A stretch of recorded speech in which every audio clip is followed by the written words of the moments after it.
Oke, kembali pada pagi atau siang ini kita akan belajar firman Tuhan dalam waktu yang singkat, tapi mudah-mudahan boleh jadi berkat bagi kita semua. Eh, Minggu depan kita libur dulu karena ada perayaan Paskah ya. Jadi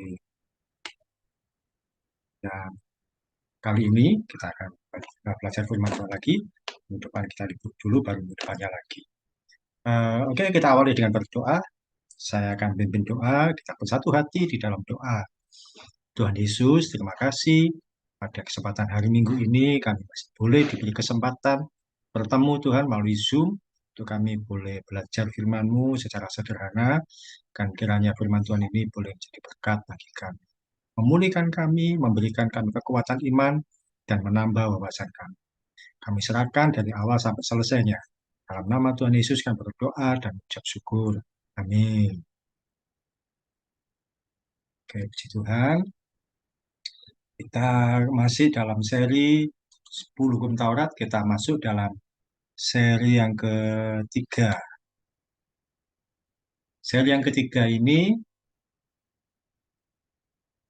nah, kita pada bagian jangan menyebut nama Tuhan dengan sembarangan. Ya, saya akan bacakan dari Keluaran 20 ayat 7 sebagai pengantarnya. Firman Tuhan berkata, jangan menyebut nama Tuhan Allahmu dengan sembarangan, sebab Tuhan akan memandang bersalah orang yang menyebut namanya dengan sembarangan. Ya, jadi pada bagian ketiga, hukum Taurat yang ketiga, masih mengatur hubungan manusia dengan Tuhan. Karena kan ada bagian hukum Taurat itu manusia dengan sesamanya. Di sini dikatakan, jangan menyebut nama Tuhan Allahmu dengan sembarangan. Mengapa ada perintah tersebut? Karena ketika bangsa Israel berjalan di padang gurun, di kanan kirinya atau di sekitarnya itu banyak bangsa-bangsa yang menyembah banyak dewa, banyak allah-allah lain yang disembah dengan berbagai nama. Di punya dewa, berhala, patung, dan sebagainya yang disembah, dan mereka punya nama. Tetapi bangsa Israel diajar oleh Tuhan untuk menyembah Tuhan Allah yang tidak berwujud atau roh, dan tidak punya nama, tidak bernama, maksudnya tidak eh, namanya tidak boleh disebutkan dengan sembarangan. Oleh karena nama Tuhan itu kudus, ajaib, dan punya kekuatan yang tak terbatas. Nama Allah bangsa Israel sebenarnya secara Yahudi dalam bahasa Ibrani disebut dengan nama YHWH. Mungkin kalian pernah mendengar atau Yahweh. Namun nama ini jarang disebut. Orang-orang Yahudi pun sangat berhati-hati sekali, tidak berani menyebut nama Yahweh karena terlalu sakral, sangat dihormati. Maka tidak berani menyebut nama ini. Karena itu di Alkitab Perjanjian Lama kata Yahweh diterjemahkan dengan kata Elohim atau yang sekarang ini disebut dengan Tuhan. Karena sangat kudus, sakral, tidak boleh menyebut nama Yahweh. Karena diganti dengan kata Tuhan, sesuatu yang lebih umum dan mudah dipahami. Nama Yahweh biasanya digunakan pada kitab Perjanjian Lama. Perjanjian Baru digunakan kata Adonai atau Kurios, yang artinya itu Tuhan, yaitu penguasa. Kurios itu penguasa, yaitu Tuhan. Jadi menyebut namanya dengan kata Tuhan atau Tuhan Allah, karena namanya tidak boleh disebutkan dengan sembarangan. Kapan nama Yahweh itu boleh disebut?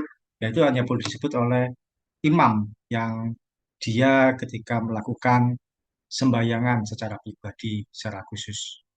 Karena itu orang-orang biasa tidak boleh waktu itu ya. Sekarang pembelajaran hukum Taurat ketiga ini bagi kita. Mengapa tidak boleh menyebut nama Tuhan dengan sembarangan? Ada perintah jangan menyebut nama Tuhan dengan sembarangan.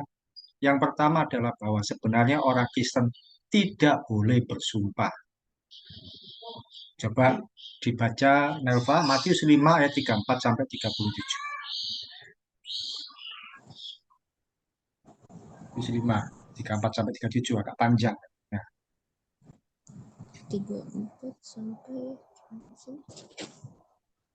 sebentar, Pak. kita cari sama-sama.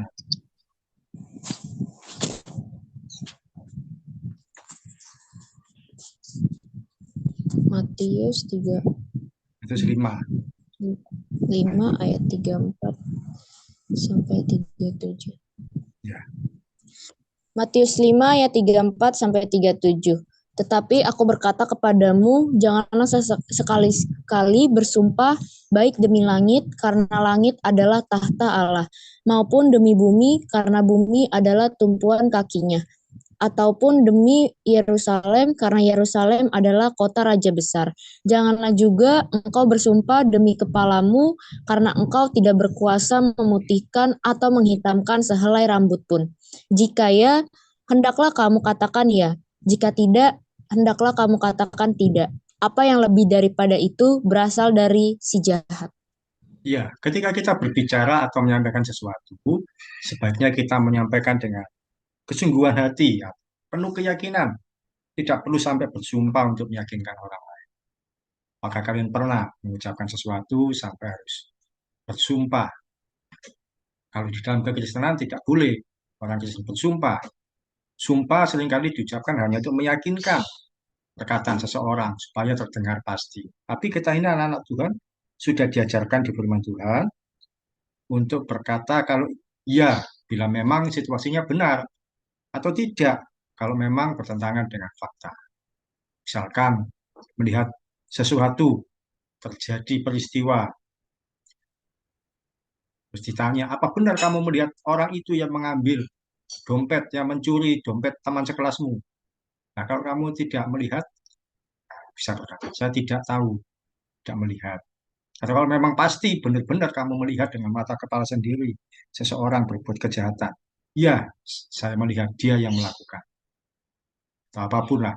Jadi kalau memang hal itu terjadi sesuai dengan fakta atau kebenaran yang kita alami, kita bisa berkata iya. Kalau kita bersalah, kita berkata iya, saya bersalah. Atau tidak, bila memang bertentangan dengan situasi yang ada. Jadi belajar untuk kita berkata dengan keyakinan. Tidak berkata dengan apa istilahnya itu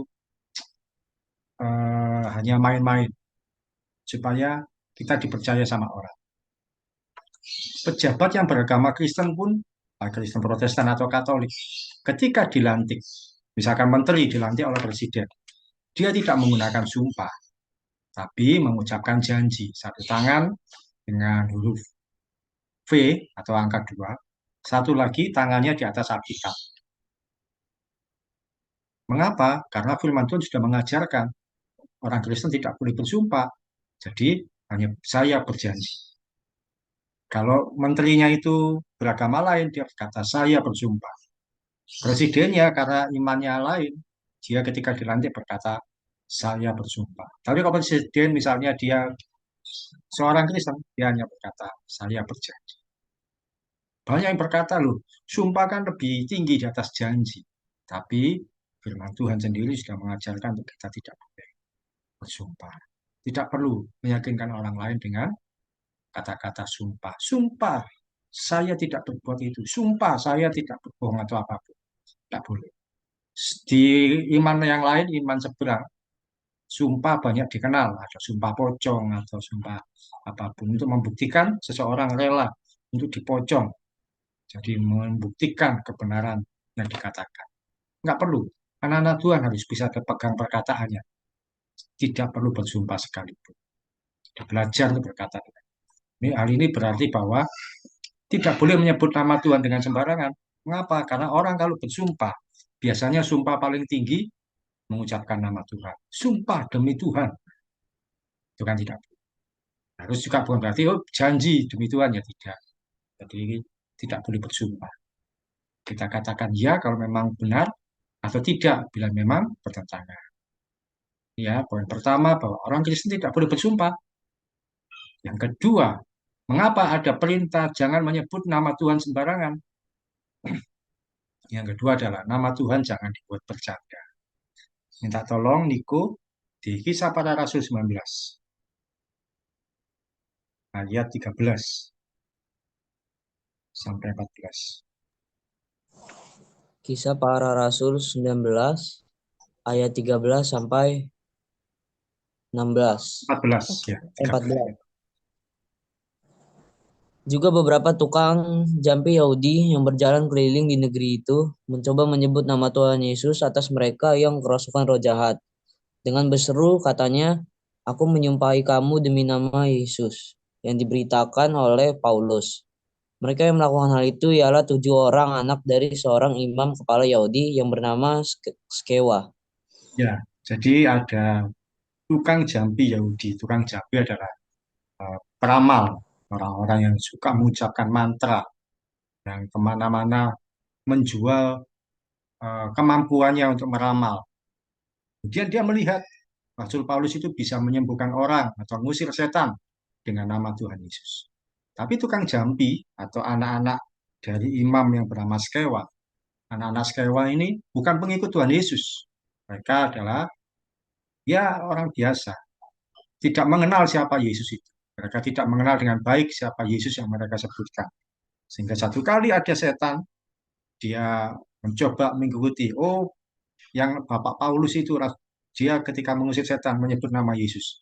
Dia ikutan, di situ yang dibaca oleh Niko tadi berkata, aku menyumpahi kamu demi nama Yesus yang diberitakan oleh Paulus. Karena dia tidak mengenal siapa Yesus itu. Akhirnya apa? Setannya nggak pergi, walaupun nama Yesus disebutkan. Malah menyerang mereka. Bunyinya dibuat telanjang, bajunya dibuat dilepaskan, jadi dipermalukan. Nah, ini artinya apa? Bahwa nama Tuhan kita yaitu Yesus Kristus. Jangan sekali-kali dibuat sebagai bahan bercanda atau olok-olokan. Ada banyak orang yang menggunakan nama Tuhan Yesus sebagai bahan ejekan dan terdengar lucu. Jadi dibuat cerita-cerita, oh Yesus itu seperti ini, disalib tidak pakai baju misalkan. Gitu. Ada orang yang membuat bercanda. Kita anak-anak Tuhan jangan ikut-ikutan. Biarkan saja orang-orang tidak mengerti membuat bercanda sedemikian. Dia lelek, dia apa? Diejek-ejek, diolok-olok supaya terdengar lucu. Biarkan saja. Kita menghindari atau menjauhi sikap yang demikian. Jangan ikuti, jangan membuat bercanda nama Tuhan Yesus. Jadi, baik kita jaga perkataan kita. Ada juga orang yang kaget. Mungkin kalian pernah punya teman seperti ini, lalu menyebut nama Tuhan Yesus secara spontan. Mungkin pernah tahu orang yang kaget terus berkata, "Ya Tuhan Yesus," atau "Ya Yesus." Nah, itu kan berarti, itu kan nggak baik. Nama Yesus dibuat sembarangan, nama Tuhan dibuat sembarangan. Jadi hati-hati, jangan dibuat bercanda, jangan juga dibuat penyebutan yang salah secara spontan. Jangan sampai nama Tuhan dibuat hal yang main-main, karena nama Tuhan Yesus itu berkuasa dan ajaib. Di negara Filipina ada banyak orang yang namanya Jesus, tapi kan itu hanya nama. Yang berkuasa hanya satu nama, yaitu Yesus Kristus yang kita sembah. Di poin yang kedua, jangan menyebut nama Tuhan dengan sembarangan. Nama Tuhan jangan dibuat bercanda dalam bentuk apapun juga. Kita menjaga nama ini dengan benar, dengan kekuatan yang baik, karena nama Tuhan itu berkuasa. Yang ketiga, mengapa jangan menyebut nama Tuhan sembarangan? Kita ucapkan nama Tuhan secara jelas dan tepat. Ini pernah kita pelajari waktu pembelajaran doa Bapa kami. Kita baca ayatnya saja, Nelva. Kisah Rasul 4 ayat 12. Dan keselamatan tidak ada di dalam siapapun selain di dalam Dia, sebab di bawah kolong langit ini tidak ada nama lain yang diberikan kepada manusia yang olehnya kita dapat diselamatkan. Iya, nama siapa yang dimaksud yaitu nama Tuhan Yesus tentu yang memberikan keselamatan dan berkuasa. Ini saya jelaskan sebentar saja karena sudah pernah kita pelajari bahwa nama Tuhan Yesus harus kita hormati. Ucapkan secara jelas dan tepat karena nama Tuhan itu mulia, kudus dan berharga. Sebisanya jangan menyingkat nama Tuhan. Karena alasan praktis, hemat mengetik atau mudah diucapkan. Sekarang ini kan banyak istilah GBU, GWS, dan yang terbaru itu DNTY. Tahu apa itu DNTY? Dalam nama Tuhan Yesus. Tapi kan itu tidak sampai pada sasaran. Tuliskan saja kalau WA ke teman atau apa, Tuhan Yesus memberkati. Tidak usah TYB atau TYS, Tuhan Yesus sembuhkan. Kalau memang perlu dalam nama Tuhan Yesus, ya sampaikan dengan utuh, dengan lengkap, dengan tegas. Capek Pak ngetik di WA, jadi tidak apa-apa, tapi kan memberkati orang lain daripada hanya sekedar singkatan-singkatan yang tidak jelas. Ini pernah kita pelajari pada pembelajaran yang lalu, saya sampaikan di sini bahwa jangan menyebut nama Tuhan dengan sembarangan. Di komsel kita, saya selalu ajarkan, sebutkan nama Tuhan itu dengan komplit, dengan jelas. Tidak usah malu, karena nama Tuhan berkuasa. Oke, poin ke-1 tadi bahwa orang Kristen tidak boleh bersumpah. Poin kedua, mengapa tidak boleh menyebut nama Tuhan dengan sembarangan? Nama Tuhan jangan dibuat bercanda, buat olok-olokan. Dan yang ketiga, ucapkan nama itu secara jelas. Yang keempat, yang kita pelajari, poin terakhir, nama Tuhan Yesus merupakan nama yang penuh kuasa. Niko minta tolong Yohanes 16 ayat 24. Nanti ayat satunya ada apa? Singkat, Pak. Ya. Yohanes 16 ayat 24.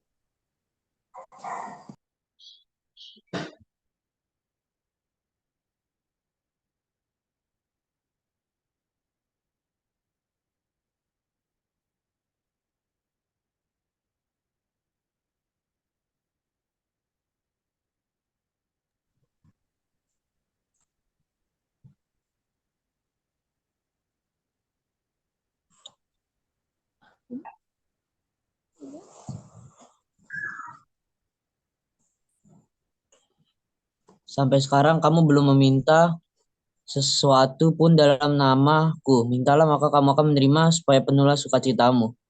Ya, Tuhan Yesus yang menawarkan kepada murid, mintalah dalam namaku, dalam nama Tuhan Yesus, supaya kamu menerima yang kamu minta. Kita diajarkan untuk berdoa itu dalam nama Tuhan Yesus. Meminta sesuatu dalam nama Tuhan Yesus. Ketika makan berdoa dalam nama Tuhan Yesus. Terima kasih makanan. Ketika mau tidur pun berdoa, kita akhiri dengan dalam nama Tuhan Yesus. Mau pergi atau apapun, kita berdoa, meminta sesuatu dalam nama Tuhan Yesus. Tuhan Yesus berkata, sampai sekarang kamu belum meminta sesuatu pun dalam. Mintalah, maka kamu akan. Jadi meminta tapi tentu dalam nama Tuhan Yesus. Supaya kita menerima dan sukacita kita menjadi penuh. Kita diajarkan untuk berdoa meminta sesuatu dalam nama Yesus. Ayat terakhir di Kisah Rasul 13, Kisah Rasul 3 ayat 6 sampai 7. Elva bisa bantu baca Kisah Para Rasul 3.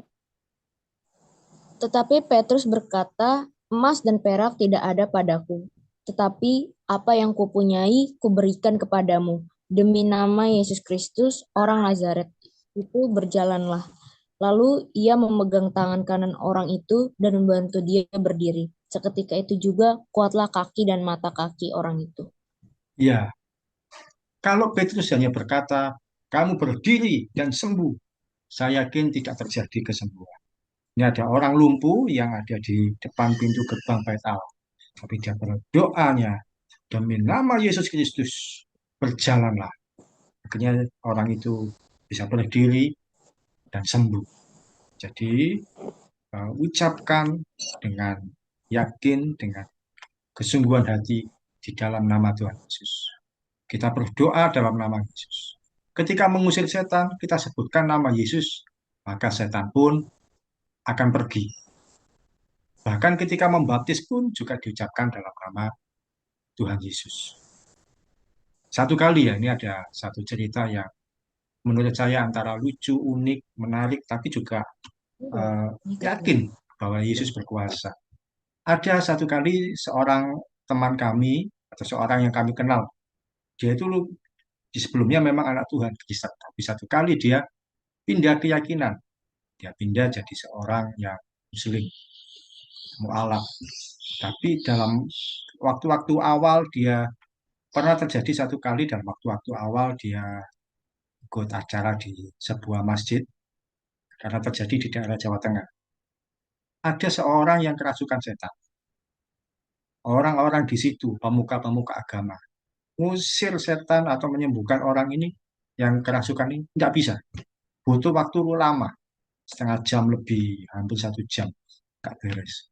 Nah, teman kami ini, orang kami kenal ini, yang waktu itu sudah mualaf, sudah meninggalkan iman Kristen, sudah tidak lagi jadi pengikut Tuhan Yesus. Dia sudah jadi seorang yang Muslim. Tapi dia ingat di agama dulu, di imannya yang dulu, kalau ngusir setan demi nama Yesus, setan pergi. Dia langsung datangi orang yang kerasukan itu, kan dikelilingi oleh beberapa orang.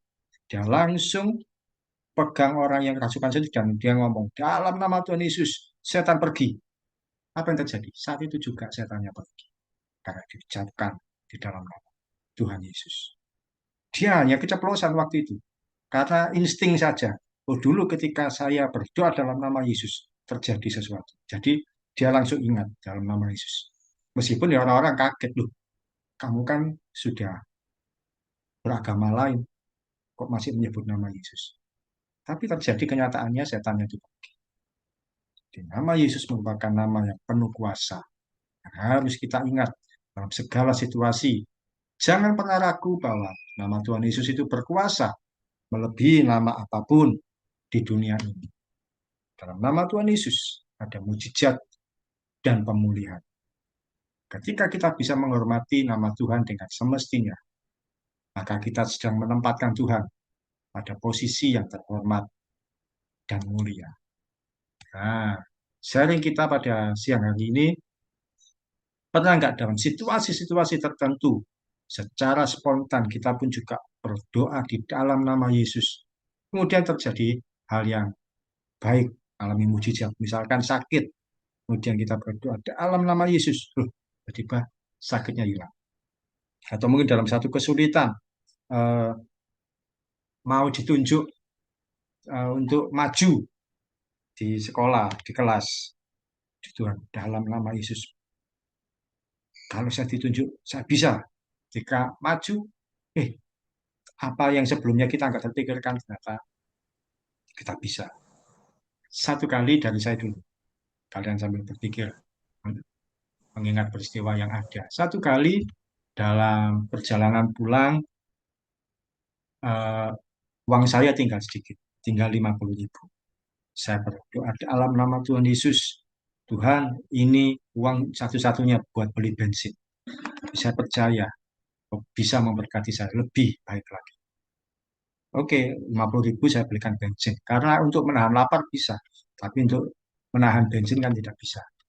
Ketika bensin sudah diisi, uang sudah berkurang banyak. Ketika pulang, ternyata uh, uang di rekening saya bertambah 10 kali lipat, 500.000. Saya mengucap syukur. Satu kali saya dalam kondisi yang sakit, uh, waktu itu pusing atau apa, tapi saya tidak kuat untuk bergerak. Saya berdoa di dalam nama Tuhan Yesus, saya sembuh. Tidak lama kemudian kondisi saya sudah mulai membaik dari yang sebelumnya. Atau ketika situasi macet, saya berdoa di dalam nama Yesus, saya bisa sampai tidak terlambat. Terjadi, akhirnya tidak terlambat. Itu kan situasi-situasi spontan yang kita sampaikan bahwa di dalam nama Tuhan Yesus kita berdoa, kita ucapkan, terjadi pertolongan Tuhan, terjadi mujizat Tuhan. Walaupun itu mujizat yang kecil-kecil yang sehari-hari, tapi ternyata nama Tuhan Yesus berkuasa. Elva bisa memberi contoh yang dialami? Silakan. Oh, aku waktu itu ditunjuk, waktu SMP ditunjuk buat ikut lomba bahasa waktu itu. Lomba bahasa itu memperingati lomba bahasa, memperingati hari bulan bahasa, terus aku ditunjuk buat wakilin kelas aku buat lomba puisi waktu itu.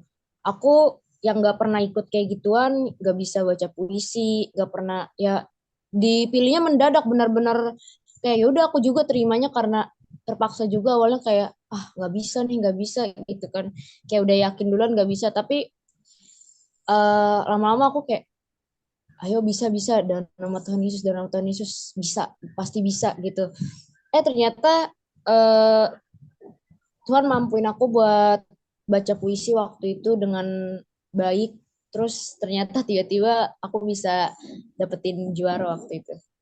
Wah, luar biasa. Berarti waktu itu apa dalam bulan bahasa yang dilakukan apa? Baca puisi.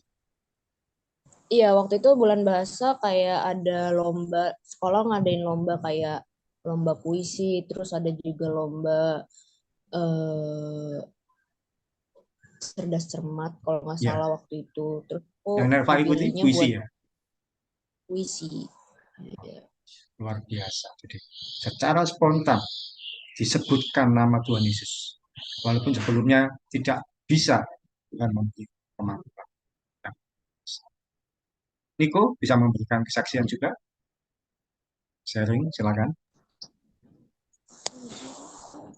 Bisa Pak. Waktu itu pernah ada sekolah ngadain kelas meet pertemuan dan aku langsung ditunjuk apa jadi ikut apa futsal. Nah, aku tuh apa kaget gitu kok bisa dipilih gitu padahal kan nggak jago-jago amat tapi bisa lah mainnya sekedar bisa aja mainnya nggak jago-jago amat kebetulan apa kelas aku tuh lawannya anak kelas 11 kan kelas ini kan ketemunya pasti random-random bisa ketemu kelas 12 nah ini ketemu kelas 11 yang dimana kan mereka aja udah ikut apa pertandingan antar sekolah gitu mereka anak kelas 11 ini nah akhirnya aku cuman bilang dalam nama Tuhan Yesus doang udah langsung bisa ikut membantu apa kelas aku bisa menang lawan tim anak kelas 11 sih skornya tipis sih 2-1 gitu golnya pun gol-gol keberuntungan Ikut cetak gol, apa enggak? enggak cuma membantu aja Membantu. Jadi terbukti bahwa nama Tuhan Yesus tidak hanya terlibat dalam urusan rohani di gereja saja atau hal-hal acara yang sifatnya rohani, tapi dalam kehidupan sehari-hari. Baca puisi, pertandingan sepak bola pun Tuhan sanggup menunjukkan pertolongannya bagi kita semua. Amin. Oke, itu sharing kita untuk minggu hari ini. Kita akan akhiri dengan doa yang lalu Niko ya. Sekarang Nova. Nelva. Oh, yang lalu Nova. Di Niko Iya. bisa tutup doa. ya Tuhan Yesus terima kasih ya Tuhan kata kami sudah mendengarkan firman-Mu ya Tuhan dengan baik ya Tuhan berarti supaya firman-Mu ini menjadi rema bagi kehidupan kami ya Tuhan dan berkati juga hamba-Mu Oke supaya eh, mendapatkan rezeki yang layak ya Tuhan dan berikan Pak Oki kesehatan ya Tuhan. Berkati aku dan Nafas supaya bisa terus membaik dalam akademi ya Tuhan. Jauhi kami dari segala mara bahaya ya Tuhan. Ya Tuhan Yesus berkati supaya eh, Mama dan Papa bisa eh, berkati Mama supaya sehat selalu dan berkati Bapak supaya mendapatkan pekerjaan ya Tuhan. Dalam nama Tuhan Yesus, haleluya, amin. Amin. Terima kasih Niko dan Eva. Dan Terima berkati. kasih Pak. Pensiun kasih.